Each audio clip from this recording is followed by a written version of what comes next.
Hi நண்பா, நீங்கள் நிறைய இதில் பார்த்தீங்கன்னா இந்த ஸ்விக்கி ஜொமேட்டோலாம் ஓஎல்எக்ஸில் போட்டிருப்பாங்க. அது நீங்களே ஒரு வேலைக்கு ஆள் வேணும் நம்ம வீட்டுக்குன்னா நீங்களே ஓஎல்எக்ஸில் கூட போடலாம். அப்படியெல்லாம் எல்லாருக்கும் காமனான ஒன்று தான்.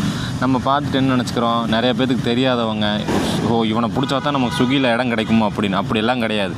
நீங்களே வீட்டில் இருந்துக்கிட்டே ஐடி போட்டுக்கலாம். உங்கள் ஸ்விக்கி ஜொமேட்டோக்கு நீங்கள் தான் ஓனர். உங்களுக்கு மேலே எவனும் ரூல்ஸ் எல்லாம் பண்ண முடியாதுங்க.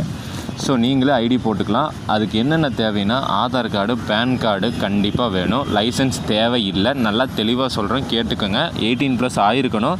லைசன்ஸ் தேவை இல்லை. ஆதார், பேன் கண்டிப்பாக வேணும். பேன் இல்லைனாலும் ஐடி ஓப்பன் பண்ண முடியாது. ஆதார், பேன் கண்டிப்பாக வேணும். பேங்க் பாஸ்புக் போட்டிங்கன்னா 2 மணி நேரத்தில் ஐடி ஆக்டிவேட் ஆயிரும். 18+ ஆகிருக்கணும் நண்பா. ஸோ இதெல்லாம் எதுக்கு அவங்க ஓஎல்எக்ஸில் இந்த மாதிரி ஸ்விக்கி ஜொமேட்டோக்கு ஆள் தேவைன்னு கொடுக்குறாங்கன்னா, ஸோ இந்த மாதிரி நீங்கள் கூப்பிட்டு கேட்கும்போது இந்த மாதிரி நீங்கள் கூப்பிட்டு கேட்பீங்க. உடனே நான் ஒரு ரெஃபரல் கோடு அனுப்புகிறேன், நான் ஒரு லிங்க் அனுப்புகிறேன்.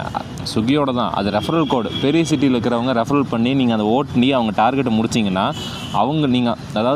நீங்கள் ரெஃபரல் பண்ணி அவன் அனுப்பிச்ச அந்த லிங்க்கு தான் நீங்கள் தொட்டு டவுன்லோட் பண்ணியிருப்பீங்க. ஸோ அவனுக்கு ரெஃபரல் ஆட் ஆகிருக்கும். ஸோ பெரிய சிட்டியில் ரெஃபரல் அமௌண்ட்டே 10,000 ரூபா. ஸோ நீங்கள் ஃபுல் பிளஜராக ஓட்டுவீங்க, அவனுக்கு ஈஸியாக 10,000 ரூபா கிடச்சிரும். அதுதான். ஸோ அப்படி ஏதாச்சும் பண்ண சொன்னோன்னா ஓட்டுற உங்களுக்கு 7,000, உனக்கு 3,000 அப்படி பேரம் பேசிக்கோங்க. நீங்கள் சும்மா ரெஃபரல் லிங்க் பண்ணிட்டு அவன் 10,000 சம்பாரிச்சிட்டு போகிறேன்னா நீங்கள் எதுக்கு அப்படி பண்ணணும்? ஸ்விக்கி ஜொமேட்டோ நீங்களே சேர்ந்துக்கலாம். எவன் கையாலையும் பிடிக்கணும்னு அவசியமே கிடையாது. நிறைய பேர் ஏமாற்றிட்டு இருப்பாங்க. ஸோ கவனமாக இருங்க, எங்கேயும் ஏமாந்துடாதீங்க. நீங்கள் ஒர்க் பண்ணி கஷ்டப்படுவீங்க, ஒருத்தன் 10,000 ரூபா ஈஸியாக சம்பாரிச்சிட்டு போயிடுவான். ஸோ கவனமாக இருங்க. பெரிய சிட்டியில் ரெஃபரல் அமௌண்ட் 10,000 ரூபா. சின்ன சிட்டியில் தான் 2,000, 3,000, 4,000 அந்த மாதிரி. சென்னை, கோயம்புத்தூரில் ரெஃபரல் அமௌண்ட்டே 10,000 ரூபா ஸ்விக்கி ஜொமேட்டோக்கு.